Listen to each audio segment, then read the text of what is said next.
Hi there, I'm Kat. Let's knit together.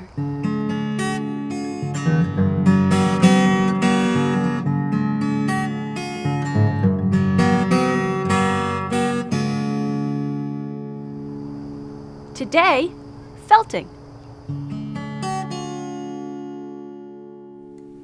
Felting is a fascinating way to take your knitting to new heights. Here you can see two examples of felted bags. Each bag was knitted with different wool and has a different texture. It's like a science experiment. You never really know how it will come out. Felting is based on a key principle. 100% wool, mohair, or alpaca will bond with itself and shrink when put in hot water and agitated.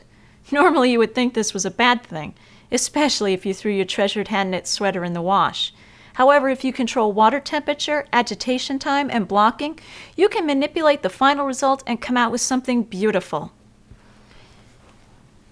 Here are two swatches made from the same 100% bulky wool. This one is before and this one is after felting. Look at how different the textures of the swatches are. This one has no stitch definition and is 30% smaller than the unfelted swatch. If you create two swatches like these, then you have an example while you're knitting to compare to, and you can better gauge what will happen to the item after felting. Just keep in mind that larger items may not felt exactly the same way as the swatch. Here is a bag, knitted with the same yarn at the same gauge. It's knitted from Fiber Trend's Flowers on the Go pattern. Right now, this bag is huge. Let's see what happens when we felt it. If you want to felt by hand, use two bowls, one filled with hot water and a rinse-free wool wash, and then one filled with cold. You can use a potato masher or something like that to mash it up. Now what you'll do is you'll take the item, put it in the hot water, you'll mash it up and smash it real good for several minutes until it's felting. Then you'll take it from the hot water, put it in the cold, and check to see if it's felted enough. If it's not, then just put it back into the hot and repeat this. Now for larger items like the bag, it really is much easier to felt in the machine, but we'll have some information on the website for how to felt by hand. Almost all top-loading machines are fine for felting. Front-loading machines are a little bit difficult, but not impossible. There'll be more information on the website for how to felt in a front-loading machine. Before putting the item in the wash, be sure to sew down any flappy parts with cotton thread, like this. Normally, I put the item in a mesh bag. If you have multiple items, use a separate bag for each. Now you use the bag to prevent the item from shedding all over the machine. But this doesn't always work. It depends on the hairiness of the yarn.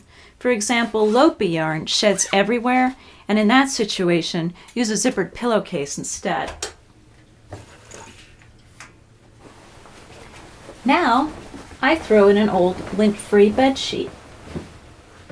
Do not use towels. I was misled by some books on my first project, and the towels left fuzzies all over the item after felting that were impossible to remove. Instead, use heavy items like old sheets or old jeans that can withstand hot water without running dyes. 1 or 2 items is enough.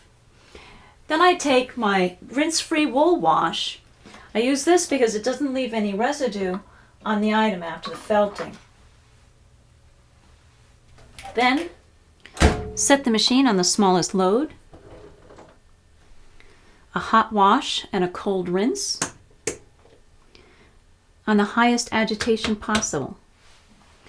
And then set it for a 5-minute wash. Remember to stomp the machine before the spin cycle to prevent wrinkles from setting in. Okay, here we go.